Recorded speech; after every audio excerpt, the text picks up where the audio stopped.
The laughter cut to the restaurant like a blade, sharp and careless, slipping past linen tablecloths and crystal glasses until it landed squarely on a young waiter carrying a tray of steaming plates. He felt it before he understood it. The familiar heat behind the ears, the tightening in his chest. They thought he couldn't understand them.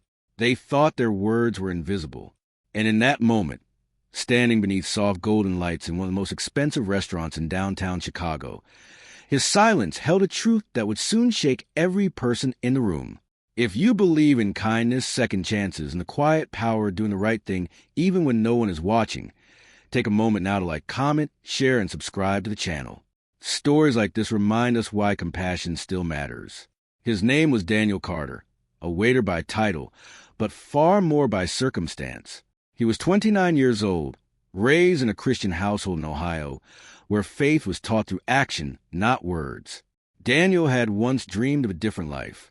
He had studied international business, learned multiple languages, and graduated at the top of his class. But when his father fell ill and medical bills piled up faster than prayers could answer them, Daniel walked away from job offers and moved to Chicago, taking the first work he could find to keep his family afloat.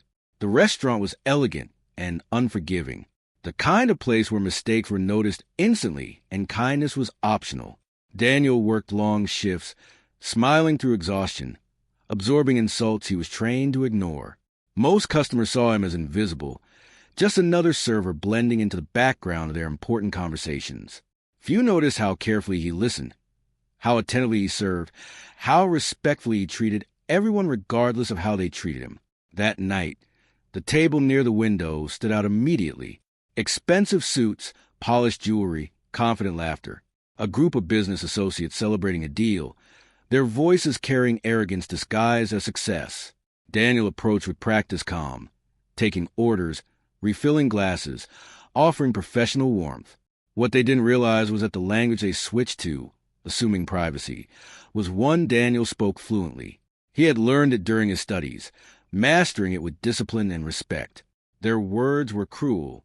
They mocked his posture, his accent when he spoke English, his job, his worth.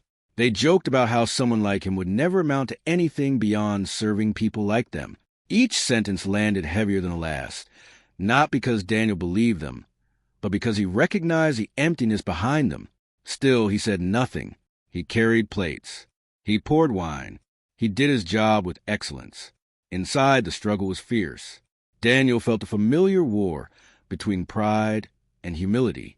He could expose them instantly, embarrass them publicly, reclaim his dignity in one sharp moment. But his faith whispered restraint. His mother's voice echoed in his memory, reminding him that character is revealed not when you are praised, but when you are tested. The night continued, course after course. The insults continued too, growing bolder as the wine flowed freely. Other diners noticed the tension without understanding it. Daniel's manager watched closely, unaware of the silent storm unfolding just beneath the surface. As dessert plates were cleared, one of the men made a comment that crossed something sacred. They laughed again, louder this time, confident in their secrecy. Daniel paused. The tray in his hands felt heavier than before. Something shifted. Not anger, but clarity. He approached the table one final time, posture steady, expression calm. He placed the check down gently. And then, without raising his voice, without aggression, without spectacle, he responded in their language. Perfectly, respectfully, clearly. He thanked them for their patronage, addressed their comments with grace, and corrected every false assumption they had made about him. He spoke not to humiliate, but to reveal truth. The effect was immediate and undeniable. Color drained from faces. Laughter died mid-breath. Forks froze in midair.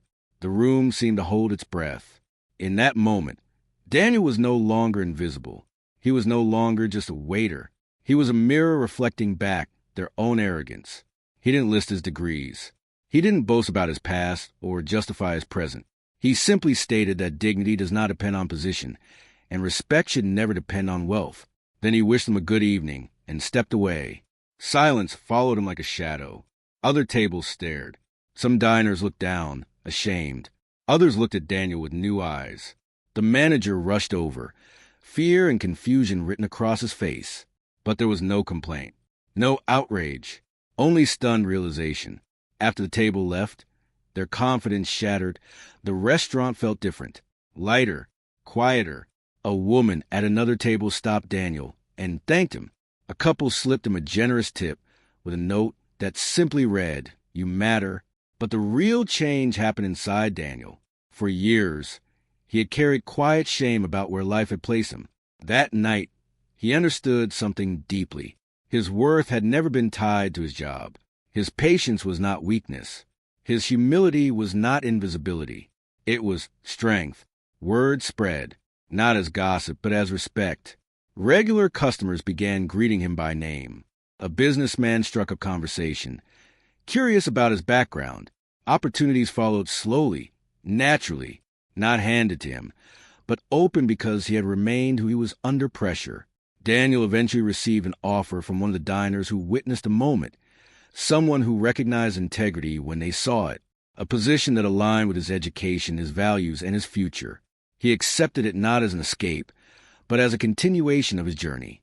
Before this story ends, take a moment to comment below and share whether you believe kindness always finds its way back, even when it takes time. Daniel never forgot where he started.